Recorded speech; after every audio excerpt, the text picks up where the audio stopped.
Section 2 of the OpenStax text, Chapter 24, is called Transformation and Backlash. And that is exactly what's going on at this time, which is, here's some professional insight for you, which is probably why they chose to name the section that. Anyway, the waves of immigration in the past decades have changed the social, cultural, ethnic, religious makeup of the United States, and a lot of people are bothered by that. A lot of people want the United States to remain primarily not only white. I mean, that white supremacy is operative at this era of history is a tragic fact, and that white supremacy is really, really stupid is an obvious fact. But this is a branch of white supremacy that even wants to exclude half the white folk that are out there. So, as if it weren't stupid enough, this is a branch of white supremacy that doesn't grant doesn't grant full membership to the White Club to Greeks and Romans, which is absurd, as those are the two greatest European civilizations of all time. Anyway, so you see pushback against Southern and Eastern European immigrants, or the second and third generation descendants of those immigrants, because of their cultural differences, their religious differences. With radio and mass communication spreading, ideas are traveling around the world faster than ever before, and some of those political ideas coming from other parts of the world, ideas like anarchism or communism, are not sitting well with the Anglo-Saxon American population whose ancestors had been here a little bit longer. So you see anti-immigrant sentiment, and this especially explodes in the case of Sacco and Vanzetti, two Italian immigrants who were also anarchists who are accused of murder. And the evidence against them is not great. The evidence against one of them is non-existent, and you'll see how the trial goes down.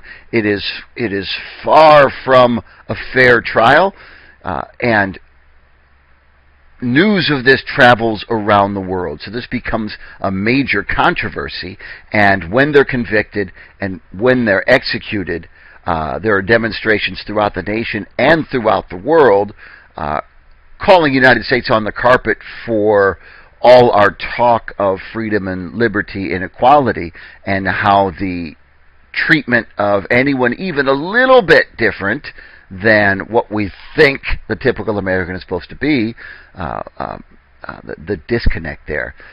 So you'll see a video on Sacco and Vanzetti, and then you'll hear Miss Joan Baez, one of the great folk singers, especially prominent in the 1960s, although this video is from 1973, and you'll hear her perform a song in honor of Sacco and Vanzetti. And then you'll read about, by the way, there's no shortcut around actually reading the text. If not this text, then your own class's U.S. history text. There is no learning without reading. There is no knowing without learning. There is no living well without knowing. We moved to one of the times where they kind of said the quiet part out loud. The Emergency Immigration Act of 1921. And it says right in the act that the goal is to preserve the ideal of American homogeneity. Homogeneity is everything all the same. So this is an explicit, intentional, comes right out and says it, Anti-Diversity Act. And you'll read about that in the OpenStax textbook, and you'll see a short video about that. It introduces national origin quotas. So it puts a limit on the number of how many people can immigrate to the United States, and the limit is different for people from different countries of origin.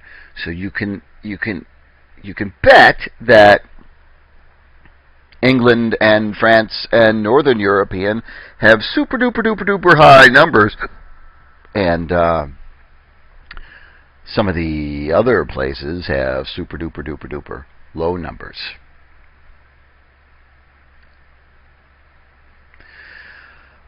And next up, you'll read about the reemergence of the Ku Klux Klan and the film from D.W. Griffith's The Birth of a Nation. This is...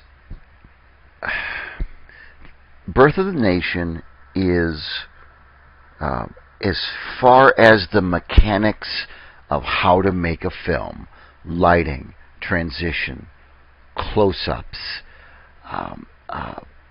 having an epic cast, building scenery, grand sets, as far as the art of filmmaking, it's the most influential film of all time.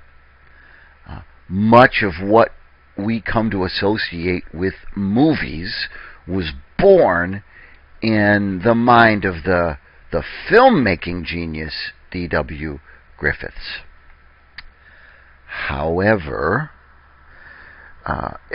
morally, it's one of the most hideous films ever made. It's a revisionist film that tries to retell the story of Reconstruction and the failure of Reconstruction in the most racist fashion imaginable, and makes heroes of the Ku Klux Klan. And this film is viewed all over the country. It's more popular than any film had ever been. And look at this. It's truly hideous. The film depicts noble white Southerners made helpless by Northern carpetbaggers who empower freed black people to abuse white men and violate women. The heroes of the film were the KKK, who saved the white people, the South, and the nation, is the perspective of the film. It was celebrated by many white people all the way up to the top. President Woodrow Wilson said, "It is like writing history with lightning, and my only regret is that it is all so terribly true." Well, it is not all terribly true. It's a hideous piece of lying white supremacist propaganda, but its impact, its tragic impact on the culture, will reverberate down for decades and decades and decades. In fact, so you'll see a little feature on the film, and the film will lead directly to the resurgence of the Ku Klux Klan. And nothing good can come from there. So, you'll see the two Sacco and Vanzetti videos. You'll see the feature on the national origin quotas, and the Birth of a Nation mini feature, and hear a few words about the KKK making a comeback, and then I'll be back with you.